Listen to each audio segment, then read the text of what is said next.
Okay, so in this talk I will introduce a new theme, genetic and linguistic studies. And you're going to see evolution, cultural and biological evolution, and you're going to see applications of multidisciplinary approaches. So bear with me, because now we're talking about a recent time scale, which is the Holocene, as we have a threshold, a time cap in our ability to reconstruct languages. And see that I'm talking about the languages, not the language faculty, but the many languages that populations speak. So we are talking about cultural, genetic, linguistic diversity in human populations. And let's start by asking why languages? So I should add that I am a geneticist. But languages and the genes have an important part in their ability to reconstruct relatedness and stratigraphies that are in turn shaped by our movement, migrations, contact exchange, or isolation and stability. And I will tell you a story, and maybe some of you can relate. I come from a small town in Italy, and the first language of my grandparents was not Italian, but was a so-called regional dialect. But they were teaching Italian to their children because of a cultural momentum that took place in Italy, for which Italian was preferred, was more prestigious. The Italian that I speak bears traces of this linguistic substrate in some words and sounds that I use. And my mom would say, I sent you to university and you still speak with that accent. And I'm like, yes, Mom, I know, it's okay, I love it. Anyway, if you upload this talk online, she's going to watch it and complain that I speak with an accent. So everyone has a language, and languages tell histories. And once we have, with the right tools, once we can reconstruct these genetic and linguistic histories, we can ask, will these histories match? So more detail about this cultural, linguistic, and biological evolution. All of these have something in common, which is a process of transmission with modification that is influenced by certain selective pressures. But some of them have specific characteristics. Biological evolution has the distinction between the invisible genotype and the visible phenotype. Cultural evolution and biological evolution have a sort of cumulative, additive effect that we don't see in languages, where we have more of an oscillation between states on their different features. And linguistic evolution and biological evolution have a more strong vertical component that translates into tree-like patterns. And talking about trees, we see that linguists have been using trees to represent languages since a very long time. And here I'm introducing the concept, very important, of language family, which is a genealogical unit of relatedness between languages that not only displays relative relatedness between single languages, but there is something more. For example, in the internal nodes of these language families, we have some ancestral states that correspond to actual languages that were spoken at some time and place, and had the seeds of diversity to generate daughter languages that we see. So we can do this and reach to a root of this language family that corresponds to the proto-language of that family. Here you see Indo-European, which is a language family most represented in Western Eurasia. And there are also other specific characteristics of language families. For example, a sort of evolutionary model that are regular sound changes, for which linguists can use to reconstruct the history of words or cognate words, in this case words that trace back their root to the root of the language family, like the word for tooth that is present like in dente in Italian, comes from an initial form that had the D at the beginning, that then turned into a T and turns into a Z in the Zahn word in German. So once we know these rules that are specific to the language families, we can distinguish between these ancestry patterns and some horizontal contact, in this case borrowing of words, like the English word for lake doesn't belong to this branch of the language family, where we would have more a word that sounds like ze. Instead, it is borrowed from the French word lac. So these borrowing effects can happen within different branches of a language family or between language families, and give us a window to understand also horizontal transfer in languages. So we've seen the Indo-European language family in West Eurasia. Let's see what we have in this region, in East Asia, where we are. So Koreanic languages are sometimes grouped together with other languages, Tungusic, Mongolic, Turkic, and sometimes Japonic, in a proposed large macro family, the Trans-Eurasian family. This is a grouping that is not universally accepted by the linguists, and in a more conservative way, here we see the classification in Glottolog, which is the most used source for standard linguistic classifications. Here, Korean is a language isolate, and together with another language composes the Koreanic family, which is very, very small language family. So we've seen trees and language families, and let's go back to this idea of biological and cultural parallels. The first person that probably proposed to use this parallel was good old Charles Darwin, who in The Origin of Species wrote that if we had a pedigree like a tree of human populations, that would correspond to the language classification of the languages that they would speak. And this intuition has been applied, for example, in these studies in the 80s was a very fertile time for these cultural evolution studies. And in this work of Cavalli Sforza, we see from one side a tree built with genetic distances between populations of different continents. And in the other side, we see the linguistic classifications of these groups. This work highlighted the parallels between the two. Now we would say that in this work we have maybe a small sample size to represent the diversity within linguistic branches, and at the time they were using a linguistic classification that is not supported anymore. So this motivates some of my research that you're going to see in a moment. We have other important theories that link languages and genes, and one is the farming dispersal hypothesis that was proposed by some archaeologists to explain why we have these large language families. That would be the result of major human migrations, in turn triggered by some technological advances like the shift to agriculture.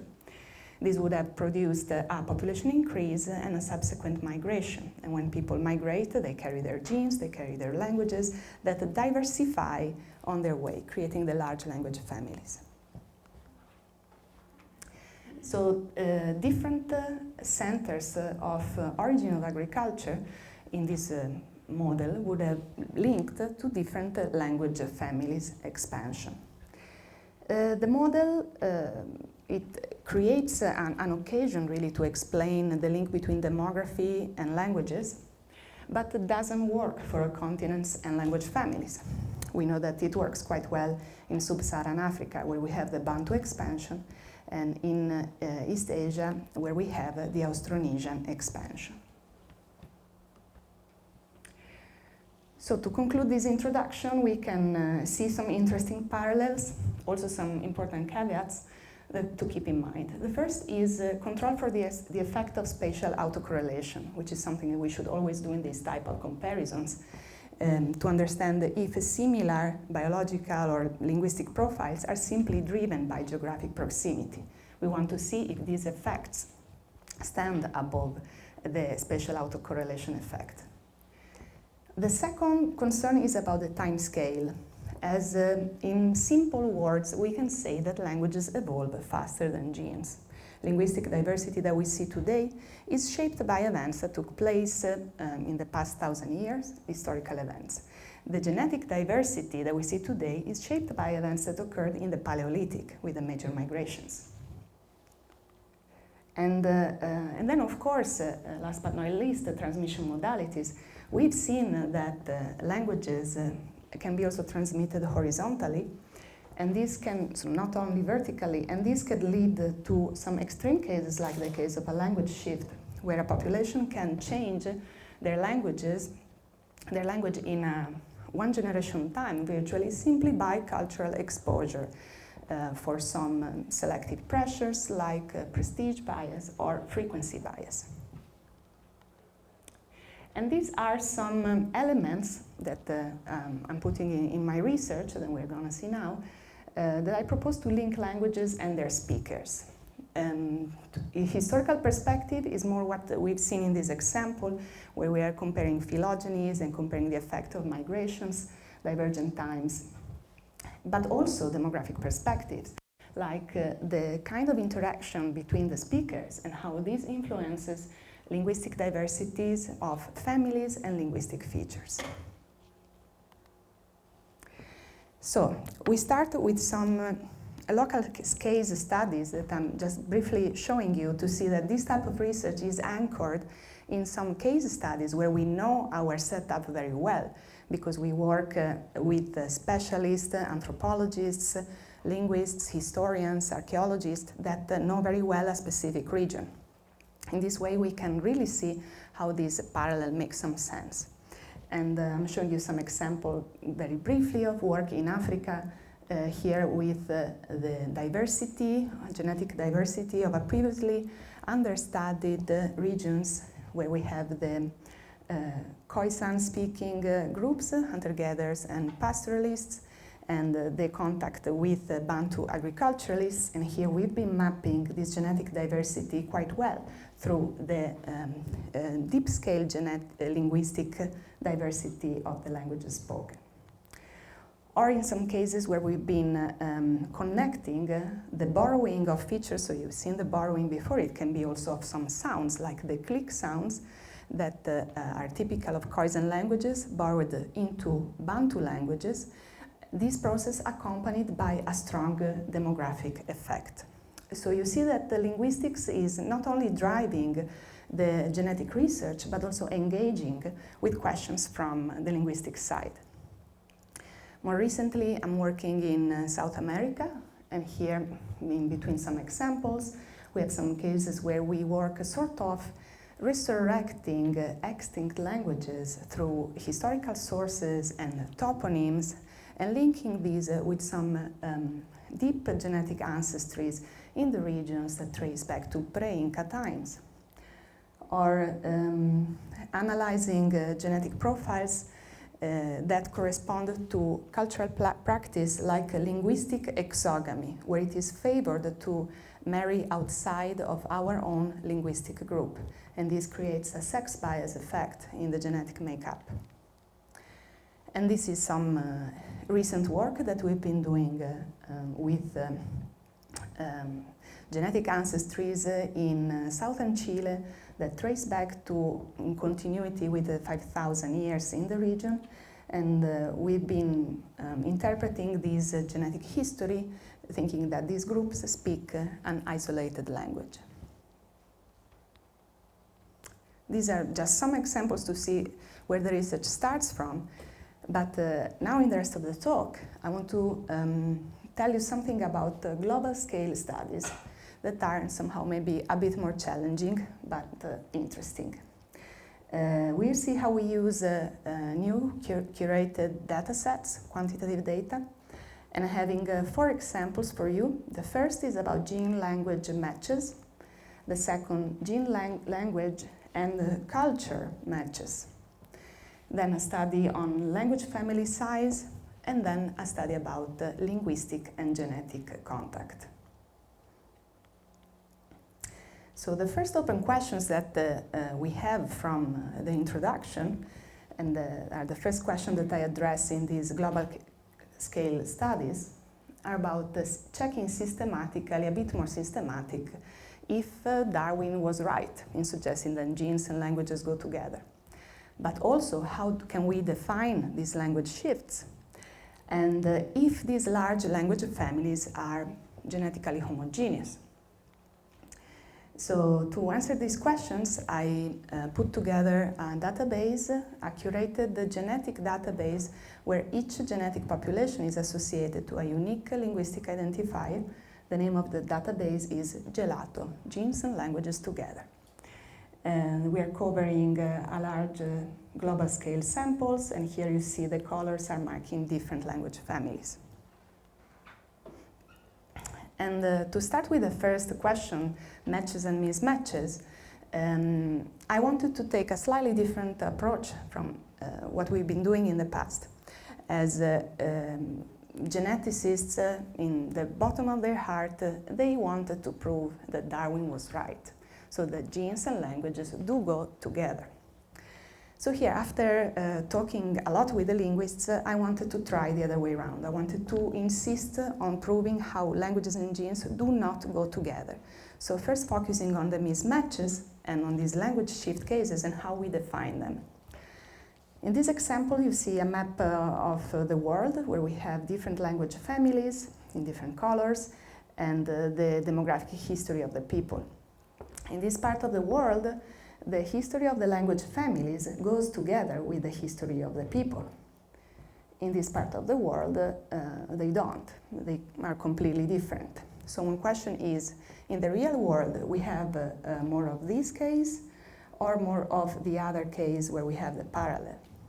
And even if we have more of a case of a parallel, can we still spot the single cases of mismatches of populations with their linguistic and genetic history that are not going together? I'm starting with the first question and analyzing population by population if I have some case of mismatch. How do I define this? In this heuristic, I'm taking the closest genetic neighbor for each population, and I'm checking the one that speaks a language from the same language family, so a related language, and a group that speaks a language from another language family. And I consider geographic distance. So if a group is genetically close to another group that is geographically distant but speaks a related language, this is a case of a match. Like, I could be genetically similar to my neighbors, but no, I'm genetically similar to some people that live a bit far apart, but we share similar languages. If the case doesn't hold, we can have some cases where we are genetically similar to people who don't speak a similar language. And they can be geographically close, in a case of a linguistic enclave, or geographically distant, in a case, for example, of migrants who keep their genetic ties to their place of origin of the migration, but shift to a local language of their neighbors. In this other map, I'm comparing the distribution of genetic distances for each population with the same language family speakers or different language family speakers. And sometimes we see a remarked effect of being genetically closer to speakers of the same language family. This is a match. In some cases, I see the other way around. I call it a mismatch. So after counting all of these cases of matches and mismatches through the database, I see that the majority of cases I do see these matches, but I count quite stable at 20% of cases of mismatch when each population is genetically close to a population that is linguistically unrelated.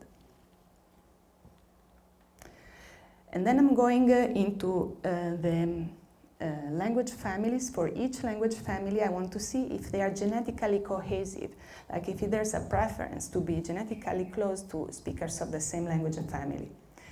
And here I'm using a model from ecology, which is the isolation by distance model, for which we predict that the genetic distances correlate with geographic distance.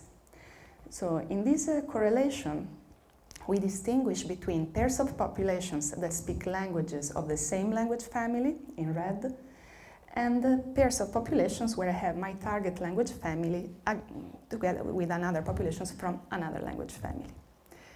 And I want to see where these red dots are, because if the same language family pairs are below the regression line, that means that the genetic distance tends to be shorter even at the high geographic distance for speakers that are linguistically related. So we need to check this profile and where the red dots are for each of the language families that I have in Gelato. So in the first line, I'm highlighting some language families that are genetically cohesive. The red dots are below the regression line. The pairs speaking the same language families are genetically close, even at high geographic distance. These families are the Atlantic Congo in Africa, the Indo-European, Mongolic Khitan, Sino-Tibetan. Then there are some language families for which I cannot really say much.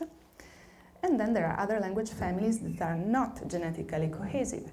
Here the red dots are all over the place or maybe above the regression line. For example, the Uralic language family is a language family that linguists know has been possibly spreading with cultural events without strong demographic patterns. So in conclusion, I would say if I had to answer, was Darwin right? I would say that tendentially, yes, we tend to see this corresponding holding, but it's interesting that we can now define these language shifts and contextualize them a bit better.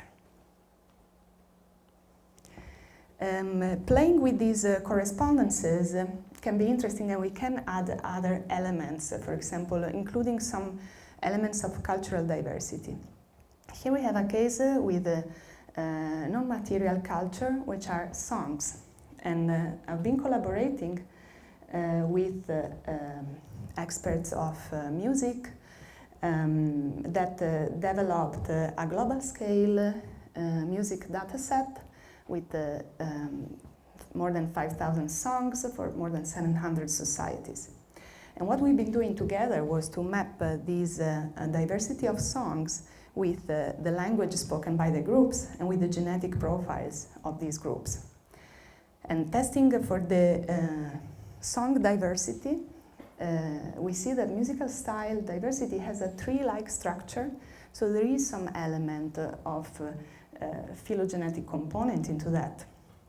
At the global scale, we do not see a general correspondence between songs, genes, and languages, but there are some interesting exceptions, like in Southeast Asia and Sub-Saharan Africa, where the three tend to go together, and these are regions where we've seen a major demographic component behind the spread of languages and also with cultures. Some cases where the correspondence doesn't hold, very interesting, for example, is through the Silk Road, so a large horizontal geographic space where we see similar song profiles across different language families and different genetic ancestries.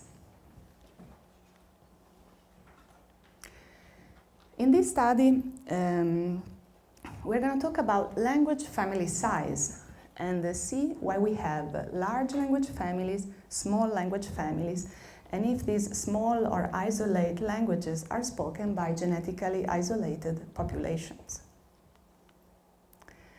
The study is motivated by this strong difference that we see in the distribution of language family sizes. We have a few language families that are very huge and include many languages, more than 200 languages. These are the classifications that we see in Glottolog, which we mentioned before, General Catalog of Linguistic Classifications. And then we have a lot of small language families that include 3 or 4 languages alone that are not related to any other language, or sometimes these language isolates, where we have simply one language that is not related to any other language of the world. So why this disparity? Is that small language families correspond to isolated relic of a hypothetical larger linguistic diversity of the past? Or large language families are really from population expansions, like in the farming spread hypothesis, and connected to large population size. So here I'm looking at gelato, and I'm considering the size of the language family for each genetic population, and I'm binning them, dividing the small language families from the large language families, the ones that have more than 100 or more than 200 languages per family. And I'm looking at different metrics of genetic diversity that we know are influenced by isolation, drift, small population size, for example, genetic distance, FST, homozygosity or runs of homozygosities. And I'm comparing for each genetic population if they are more or less isolated in a geographic radius. In this case, like if they are 100% of the time showing a genetic profile that is more isolated than their neighbors, or maybe 50% of the time, so they are more isolated than 50% of the populations in the geographic radius. And I see this profile for the small, medium, and large language families, and interestingly, I see that yes, the population that speak isolated languages are also more genetically isolated than their neighbors in general, while I have a more generic distribution for the large language families. So this is interesting, but also interesting is the fact that there is a sort of a second peak here for which I have genetic populations that are non-genetically isolated. In fact, they tend to be the one with a higher heterozygosity, small genetic distances, but why do they speak then isolated languages? Let's see this breakdown where I'm plotting cases where different measures of genetic isolation, and here in this corner I have the populations that are more isolated for my different genetic measurements and that speak isolated languages. These are isolates that we know, like the Basque in Europe or NIF in East Asia. And then we have a bunch of population here that are non-genetically isolated but speak isolated languages.